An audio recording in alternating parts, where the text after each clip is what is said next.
Did you know that in Ireland, according to a recent IBEC report released in 2021, that people with disabilities are twice as likely to be unemployed compared to people without disabilities. The same report went on to say that people with disabilities have an employment rate of only 36%, whereas employment rate of people without disabilities is a massive 72% in Ireland. Now, with that said, that's not the focus of this video. Oh no.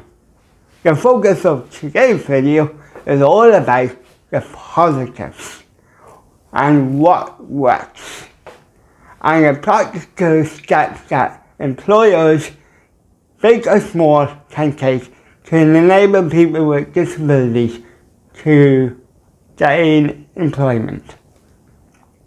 So, in today's video, we are going to be highlighting 3 success stories in Ireland where people with disabilities gained employment by just minor adjustments to the workplace. Hi everybody, my name is Dave Elijah. I'm a disability expert with a Master's in Disability Studies from UCD and over 10 years experience in the disability sector.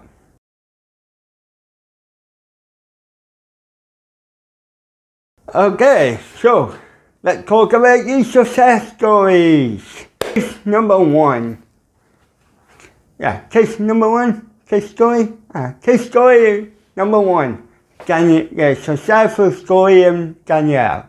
Danielle now works for the National Transport Authority as a clerical officer.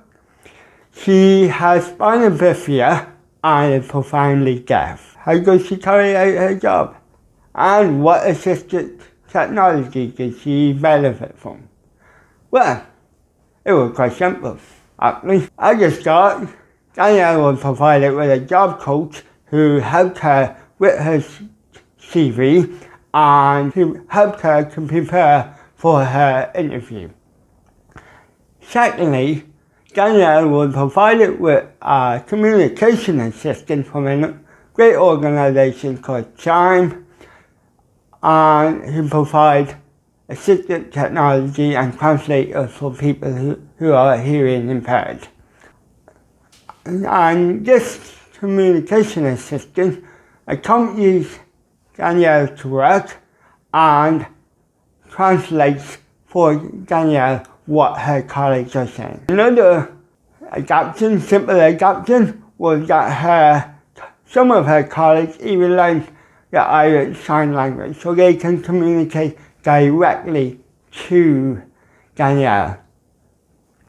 And finally, Danielle during the lockdown was provided a laptop and camera so she could attend meetings, and as well as her communication assistant was able to also attend these meetings via her laptop to translate for Danielle.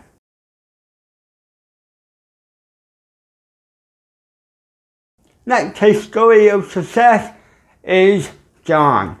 John worked for Dell in the recruitment team, and he had dyslexia. But as part of his job, he had to read a lot of CVs and long bodies of text. And as a result of his dyslexia, he finds it hard to read long body of text. So, what happened then? How does John do his job? Well, thankfully, Dell provided John with a simple piece of assistive technology software called Read Write Goals. And what this software does, it scans the long body of text for John and reads it out aloud to him. So John does not have to read the text in order to process it.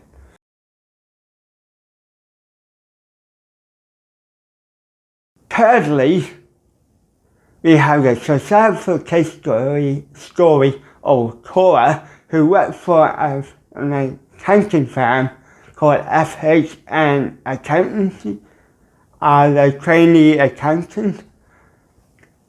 She is a wheelchair user since birth, and she highlighted 2 simple adjustments that were made for her.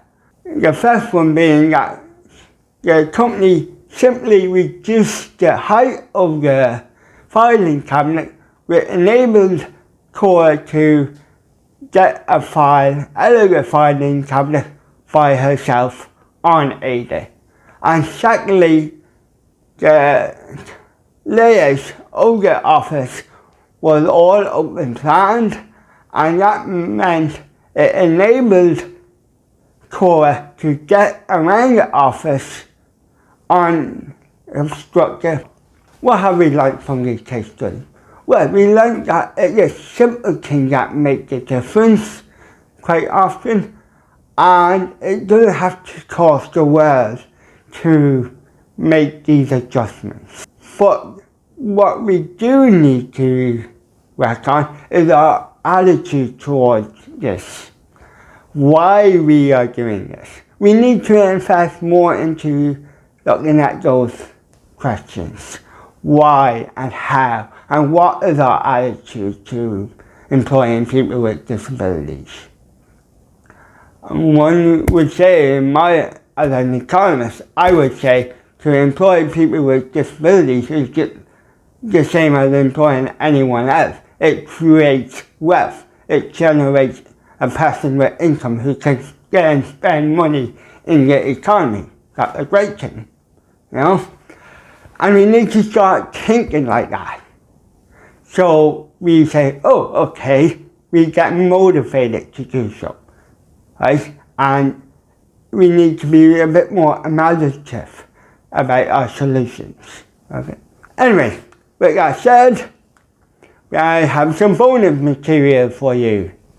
This coming May 5th and 6th, I will be attending a conference in Croatia on the issue of employment for people with disabilities across Europe. The conference is titled The Future of Employment for People with Disabilities and the Role of the Social Sector. The conference is being organised by an excellent NGO called the European Association of Service Providers for People with Disabilities. This organisation is a great organisation. I have a personal experience of working with them, and I like them because they are very down to earth and they are very focused on the practical issues and what works. But not just that, they are extremely focused on the grassroots members.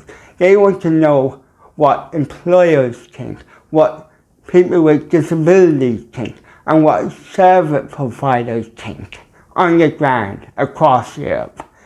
Right? That's what they focus on. They focus on the practical solutions. So if you're interested in following this conference, I will put in a link to the conference down below in the description. But also, you will be able to follow the conference on all my social media, YouTube, hashtag, Instagram, and Twitter, and TikTok, somewhere around here. Yeah, and I will be providing live updates as well as videos of the conference, but not only that, I want to connect the conference to you guys. I want to provide a platform where you can provide questions for me to ask at the conference. And I look forward to hearing from you. Thanks very much, and I hope you learned something today. Thanks, bye.